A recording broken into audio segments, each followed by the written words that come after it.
Good morning, students. I hope you all are doing good. Okay, welcome back to the next class. Uh, till now, what we discussed in biopharmaceutics subject, the factors which are influencing your drug absorption. So you have three different kinds of factors, right? You know that. First one is physicochemical factors, and next formulation factors, and third one is physiological factors, that is nothing but patient related factors, patient physiology related factors. So you have mainly three different kinds of factors which are influencing your drug absorption: physicochemical factors, formulation factors, and patient related factors. Under physicochemical factors, we are learned about drug dissolution and drug solubility, particle size and surface area effect, and then the drug which is having um, the drug which is having salt form, then lipophilicity. Okay, then so many factors which influences your rate of absorption. Under physicochemical factors, you have drug pKa and lipophilicity is the next important point. I am going to discuss it now. Drug pKa and lipophilicity and GIPH and pH partition hypothesis, how the effect of all these parameters onto your drug absorption, right? What it says, pH partition theory says that for drug compounds or molecular weight more than 100 daltons, the drug compounds of molecular weight more than 100 daltons, which are primarily transported across the biomembrane by passive diffusion process. The process of absorption is governed by how the process of absorption will be controlled by pKa of the drug, the lipid solubility of the ionization, the lipid solubility of unionized drug, and pH at the absorption site. These three factors mainly govern the absorption. The drugs which are showing more than 100 daltons molecular weight. Once again, I am reading that the process of absorption governed by pKa of drug, the lipid solubility of the unionized drug, pH at the absorption site. I hope you all are writing. Okay, you just write it on the notes. Then amount of the drug that exists in unionized form and in ionized form is a function of pKa of the drug. So your drug will be available in the form of ionized and unionized form. So the function of a pKa of the drug and the pH of the drug and the fluid at absorption site can be determined by Henderson-Hasselbalch equation. Amount of drug that can exist in unionized form and in ionized form is a function of pKa of drug and pH of the fluid at the absorption site, and it can be determined by Henderson-Hasselbalch equation. Now we will see how the equation will be. For acidic drugs, pH, acidic drugs Ka, what it means? Ka means pKa means acid dissociation constant, right? So for acidic drugs, how the pH will be? pH is equals to pKa plus log of ionized form by unionized form. For acidic drugs, pH is equals to pKa plus log of ionized form by unionized form. For basic drugs, pH is equals to pKa plus log of unionized form by ionized form. These two equations are useful for calculating the pH of acidic drugs as well as basic drugs. Okay, so For how you will calculate? In the previous equation, I have shown you just pH of acidic drugs and basic drugs. In this equation, you have to focus on percentage of drug ionized. How much percentage? We need always percentage in terms of our technology, right? So how much percentage of drug will be ionized? How you will calculate in case of weak acids? It will be 10 to the power of pH minus pKa divided by 1 plus 10 to the power of pH minus pKa. It is in terms of percentage, that means multiplied with 100. So the percentage drug ionized for weak acids can be calculated as 10 to the power of pH minus pKa is divided with 1 plus 10 to the power of pH minus pKa is whole multiplied with 100. Then you got the percentage drug released, sorry, percentage ionized, percentage of drug ionized. As in case of weak bases, percentage of drug ionized can be calculated by 10 to the power of pKa minus pH divided by 1 plus 10 to the power of pKa minus pH. The whole system can be multiplied with 100. The percentage drug ionized for weak bases can be calculated by the use of equations such as 10 to the power of pKa minus pH divided by 1 plus 10 to the power of pKa minus pH. The whole system is multiplied with 100. Then you got percentage drug ionized as well as percentage drug ionized for weak acids as well as for weak bases. If there is a membrane barrier that separates the aqueous solutions of different pH such as the GIT and the plasma. So you all know that the plasma pH is different and GIT pH is different. Then the theoretical ratio R, capital R, of drug concentration on either side of the membrane can be given the following equation.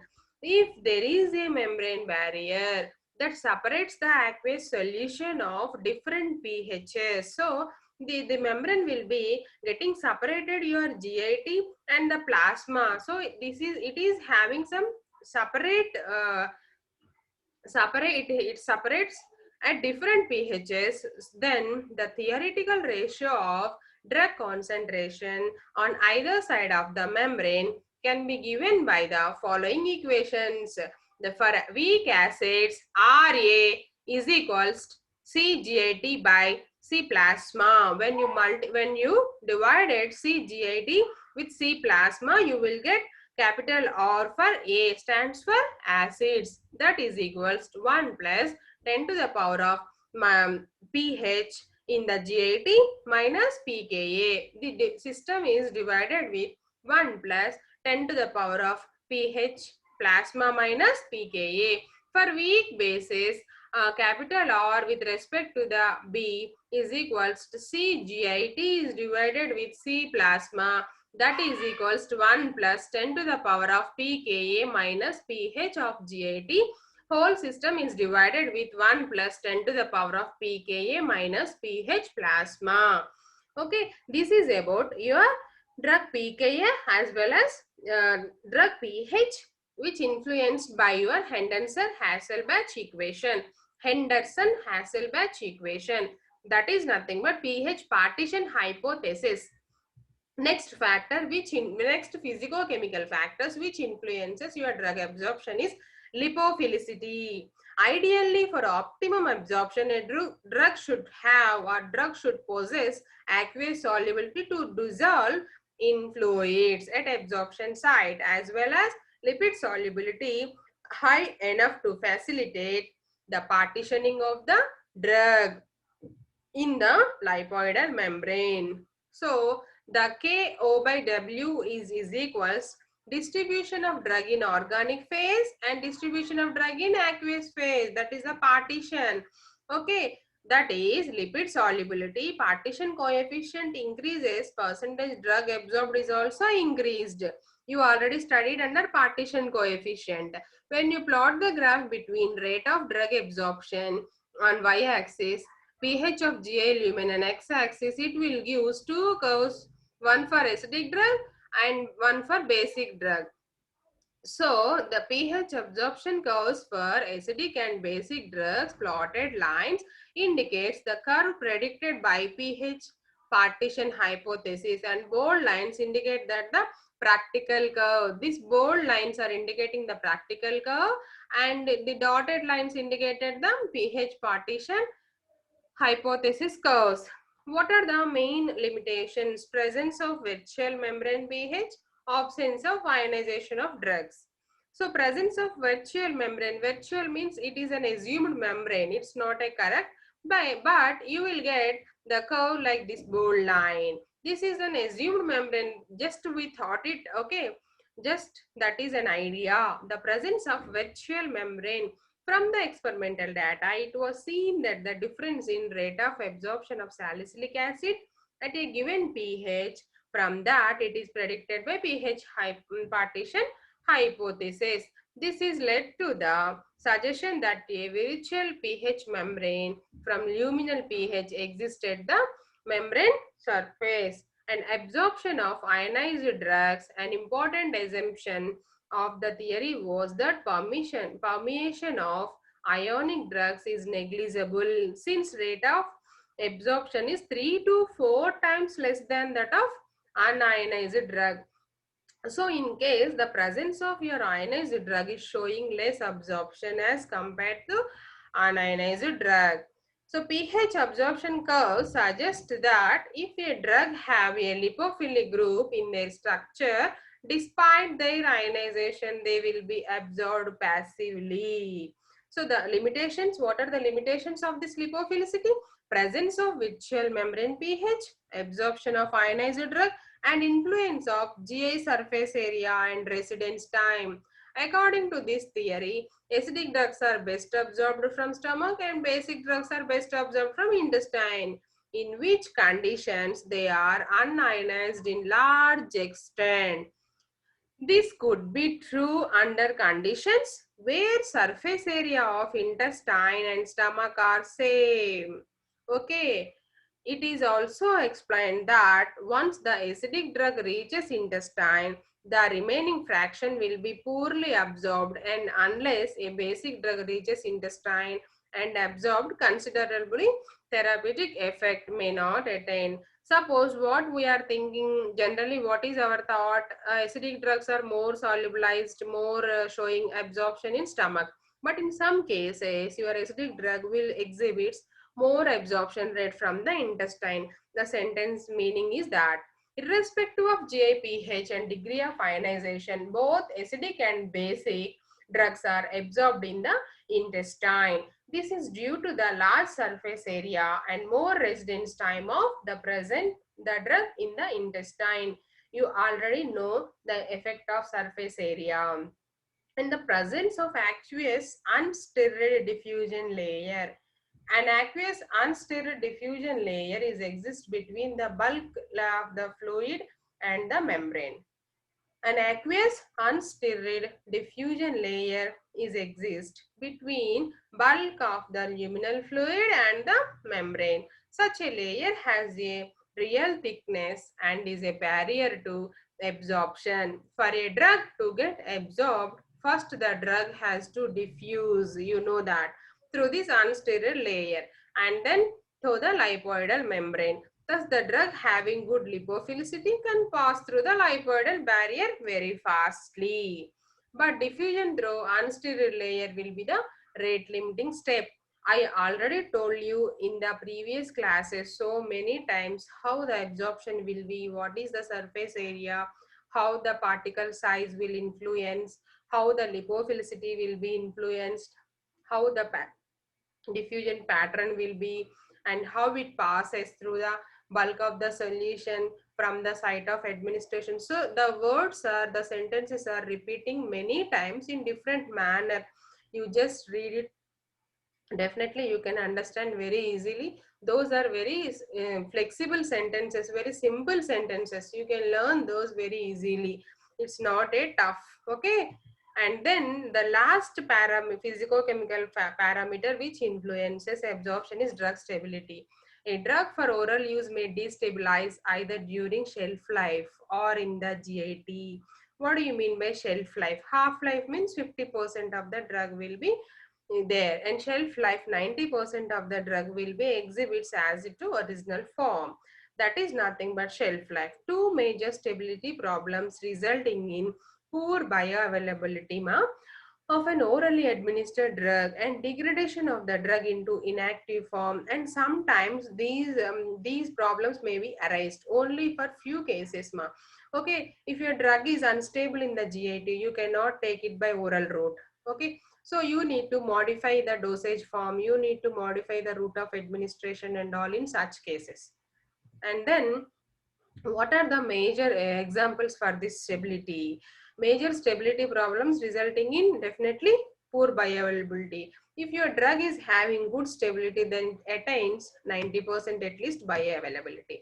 So stability problems, degradation of the drug into inactive form. Example is penicillin G and ampicillin. So where penicillin undergoes degradation, it undergoes enzymatic degradation. And in case of ampicillin, in place of penicillins, due to resistance is developed for ampicillin, interaction with one or more different components. Okay, interaction with one or more different components, either of dosage form or those present in the GIT, to form a complex that is poorly soluble, unabsorbable. And one more important note, the stability profile of drugs in GI conditions must be studied before selecting a particular drug to improve its dissolution. Be careful with that. Okay, if your drug is presenting as a single dosage, as a single drug, or it may be a combined dosage form, or in case of some dosage forms, you might have to use only 2-3 types of drugs. So in such cases, one drug may not alter the kinetic properties of other drug. In such cases, there may be a chance to develop a resistance, or they may be alter the pharmacokinetics of other drugs. So you have to pre-test it before going to do formulation and all. So first you need to check the physicochemical properties. Those are very, very important thing. What are those? Solubility, hydrophilicity, lipophilicity, hydrates or solvates nature, drug stability, pH partition hypothesis. Okay, what is the dissolution parameters, dissolution theory and all. These all are comes under physicochemical factors which are going to influence your rate of absorption. This is about physicochemical factors. And next, come to formulation factors. So what are the formulation factors majorly? Okay, disintegration time, manufacturing variables, nature and type of dosage form, pharmaceutical ingredients, product agent, storage conditions. Once again, I am reading.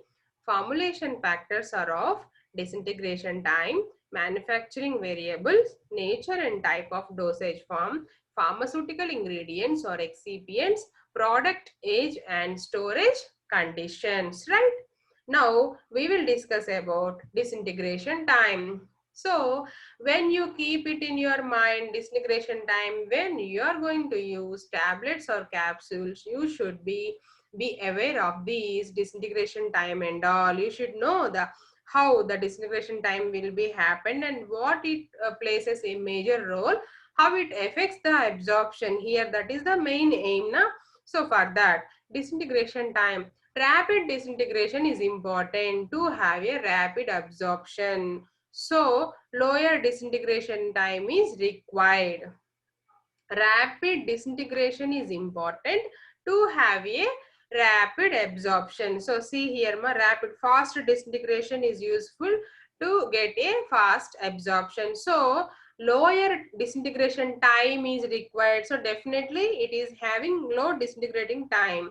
So the disintegration time of tablet is directly proportional to the amount of binder and compression force. When you applying some compression force on the damp mass, then only you will get a tablet. So then the amount of binder, what is the use of binder in tablets for making a tablet and all? So you need to form a damp mass before going to punch it or before going to make granules. So in such cases, without binder, you cannot make a damp mass. Binder plays a very important role while formulating a tablet. So disintegration time of the tablet is directly proportional to the amount of binder as well as compression force.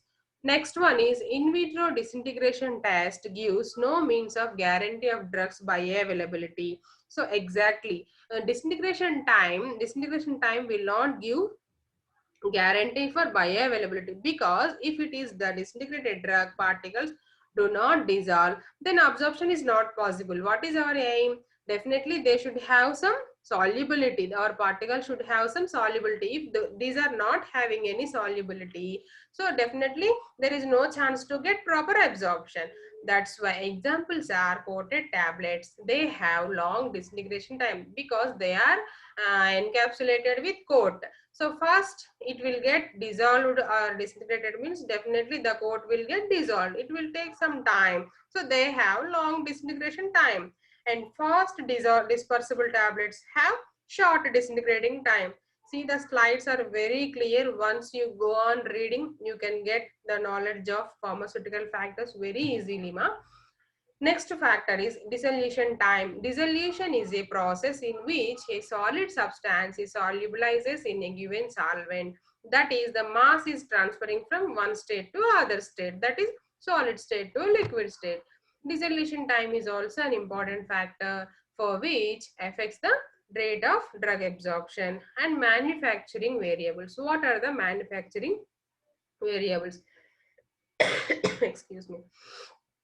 Several manufacturing processes influence drug dissolution from solid dosage forms. For example, for tablet, it is method of granulation effects, and also compression force is also effects. We are always talking about tablets only. Method of granulation. The wet granulation process is the most conventional technique, and the most of the tablets can be prepared by wet granulation technique, because we will get proper results of quality control tests of tablets.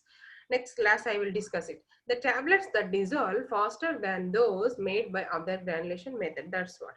But wet granulation has several limitations, like formation of crystal bridge or chemical degradation, because in this wet granulation we are going to use the binder quantity is more. So but the wet granulation has several limitations. What are those?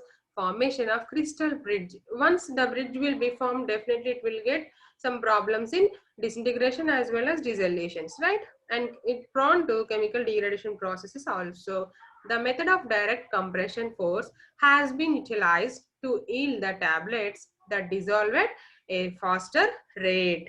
And compression force, how? First, you have to apply some compression force to your material, your damp mass, which is useful for making a tablet. Then the tablet will be developed. The compression force employed in tableting processes influence density, porosity. Porosity means porability. Density, how much density is it? Either it may be a transparent or it may have some dense hardness, disintegration time, and dissolution. Each and every of the factors will be influenced by your compression force. See here, ma. Higher compression force increase the density and hardness of tablet. Increases definitely the hardness.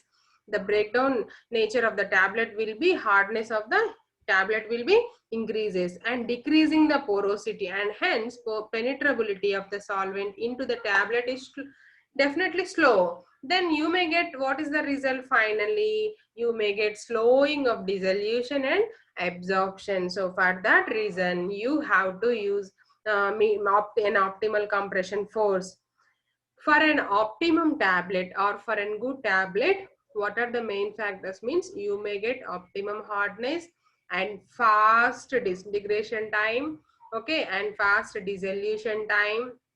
Okay, it is having good limitations of your friability.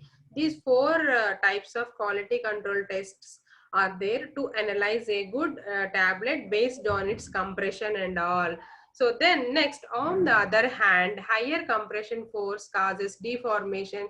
That's why I'm saying that. So don't take more than optimum compression force, crushing, fracture of drug particles into smaller ones, and each and every factor may cause or increase the effective surface area. These results may an increase or decrease in dissolution rate of tablets. So you have a good knowledge of compression force because before you are going to compression into a tablet. A combination of both curves A and B is also possible, shown in curve C and D. See, rate of drug dissolution and compression forces. When you take compression force on x-axis, rate of drug dissolution on y-axis, then the graphs will be like this. Rate of drug dissolution is more, while compression force is more. And after that, in some cases the compression force increasing, the rate of drug dissolution in this way. Okay, sorry, here the rate of drug is in B curve, the rate of drug dissolution is decreasing as compared with A curve. In A curve, the rate of drug dissolution is more by increasing the compression force. And in sometimes, see here, up and downs of the curves is also happened based on based on your compression force, how much compression force you have to use. As per IP, industrial pharmacopoeia, you have industrial pharmacopoeia, British pharmacopoeia, and United States of pharmacopoeia. IP, USP, BP. These are the pharmacopoeias which are we are going to use mostly IP, Indian pharmacopoeia. In that, for each and every drug, specific monograph is there. Monograph means the entire drug product information is available in the particular monograph. Okay, in that, once you go through that, definitely you can capture something, you can adopt the knowledge of tablets. So in case of your formulation factors, they consider solid dosage forms. What are those? Tablets and capsules. So till now what we have seen, how the disintegration time will be effects and how the dissolution time will be effect on your solid dosage forms, right? So these are the factors which are considered before going to make a tablet. What is our aim? We have to attain proper absorption. So we have to attain proper absorption. We need to follow all these things before making your tablet. And one more important thing, pharmaceutical ingredients, I will take it in next class. Okay, if the class will be too lengthy, you may get confusion and all. So I want to tell you, just I want to break down the syllabus into equal parts. Then I will tell you in regular classes only a little bit of topics. So you have to read all those things. Okay, otherwise you cannot understand it easily. So you must go through the topics after completing of my class. Okay, thank you. We will meet it again.